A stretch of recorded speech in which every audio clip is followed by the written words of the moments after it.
integer is? Probably our middle school kids can remember more than adults. An integer is a whole number. A whole number. Integer is another word for it. So integrity means wholeness. As I pointed out from verse 1, it means perfection. It means completeness.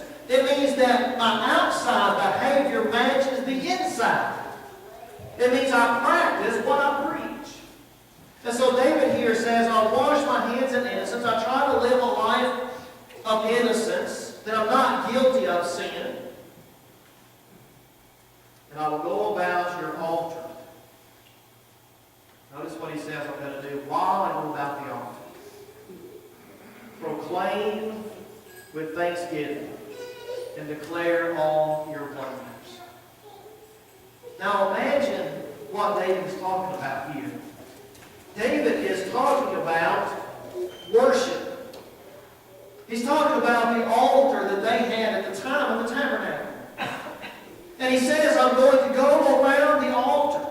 And as I go around the altar, I am proclaiming with thanksgiving, and I'm declaring God's wonderful works. What's he doing? He's calling people in to worship. He's calling other people to come worship my God. That's where David's heart is. David wants to honor God. He wants to serve God. He wants to worship God. And so he calls other people, come, worship God with me. And this word translated as wondrous works or wonders at the end of verse 7 sometimes refer to miraculous works. And so David tells people about God killing Goliath at his hands. David didn't kill Goliath. God killed Goliath. David talks about the fact that God saved him from King Saul. David talks about all of the victories that he had against the enemies of Israel around him, how God delivered the Edomites by his hands, and the Moabites by his hands, and the Philistines by his hands. If we go even further back, David would tell people about God bringing his people through the Red Sea on dry ground. How God delivered the Israelites through the 10 plagues in Egypt, and how he killed the death, took the life of the firstborn son. David told other people about God. And so David says back in verses 4 and 5, I'm not going to associate with people who don't love God and don't want to serve God. I'm not going to let them influence me. But I am going to go spend time in worship and tell these people, come worship with me. That's the kind of heart they have. Do we have that kind of heart? Do we invite people to Bible study?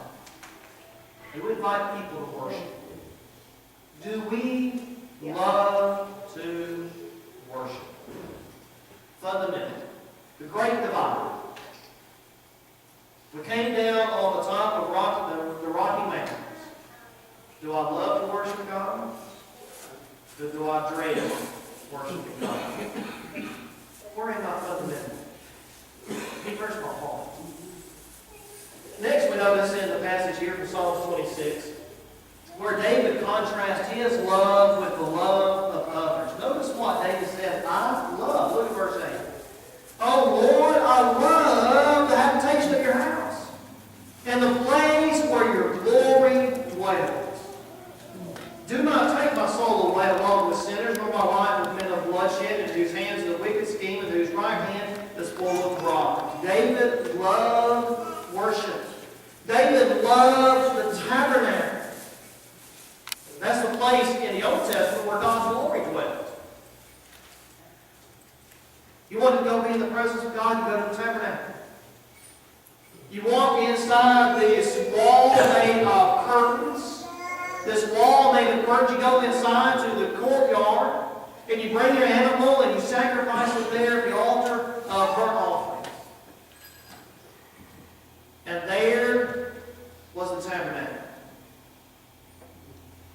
where you could take your sacrifice in and have the priest offer it, burn incense and so forth. David said, I love the place of where God dwells. Where does God dwell today? God doesn't dwell within these four walls, does he? God dwells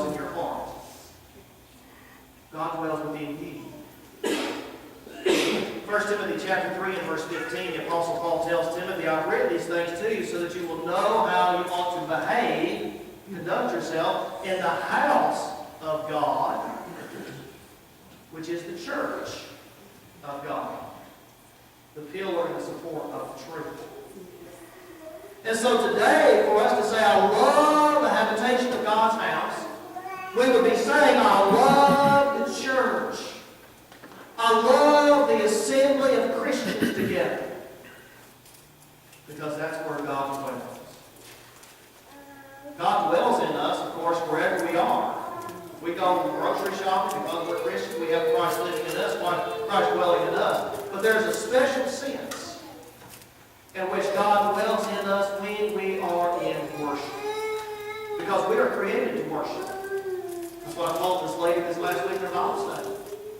God is looking for true worshipers. John 4, verse 23. Are we true worshipers? On one side of the continental divide are we? So David says, I love to worship. And he tells God, don't associate me with those who are evil, who are wicked, who love bribes. People who love bribes are at the opposite end of the spectrum from people who are people of integrity.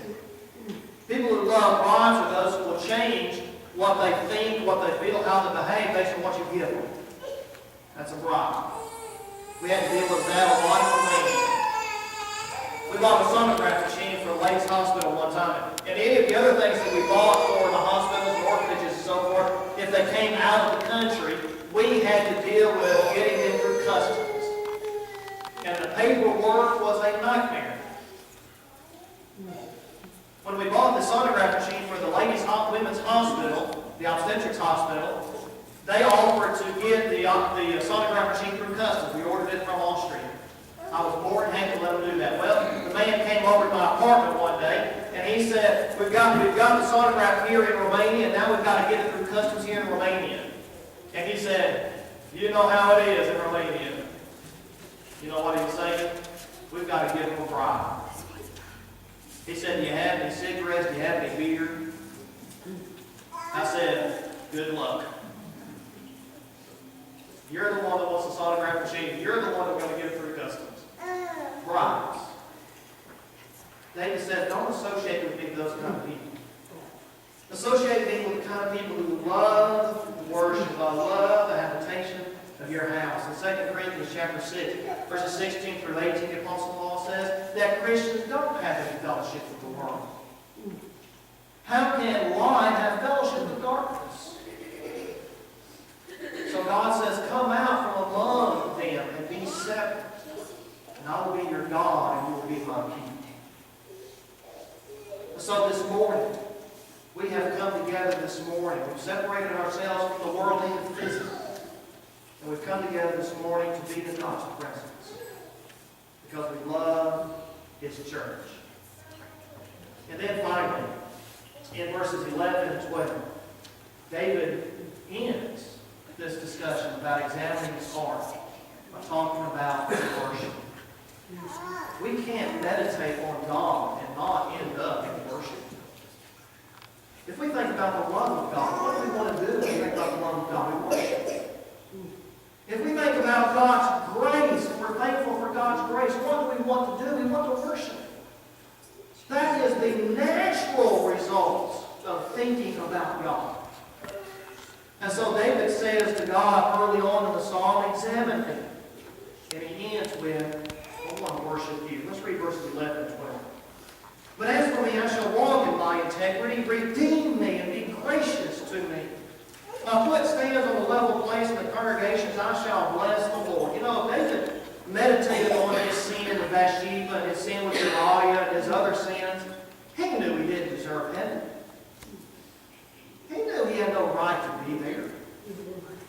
And that's why he says to God, redeem me.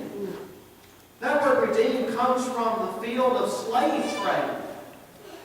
Slaves were redeemed. And of course, that's how God pictures us being saved from our sins. We are redeemed.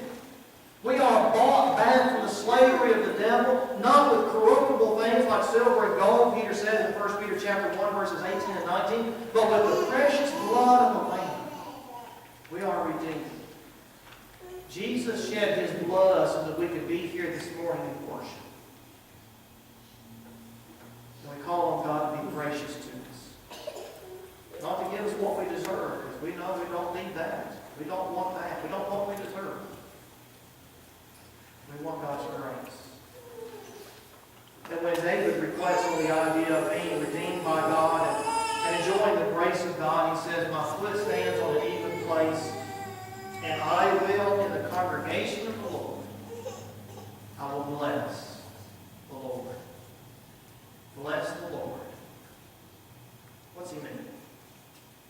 He means I'm going to worship. I'm going to honor God. I'm going to glorify God. I'm going to express my thanksgiving to God for what He has done for me. That's what it means to bless God. And so David comes to God in prayer. And he says, God, look at my heart. My behavior is not always what it should be. But if my behavior followed my heart, it would be. Redeem. Be gracious to. Forgive. And I will worship. I will worship. If you're here this morning and you reflect on your heart and you say, well, my heart's not where it ought to be. The great thing about the loving kindness of God is that it is renewed every morning. Great is His faithfulness. Every minute, every second, every hour of every day, we have the opportunity to come back to God and say, God, I want to start over. Be gracious to me and redeem me. And God says, I will. So let's reflect on our heart this morning. Let's undergo a heart examination this morning. Where's our heart? On which side of the continental divide will it fall? On the side that submits to God, or the side that rebels against God? Let's make our life right this morning to the degree and the opportunity that we have. If you need to obey Christ and put Him on in baptism, we want to offer you the opportunity to do that. To make sure your heart and your life is right with God. If we can help you in any way examine your heart this morning, let us know.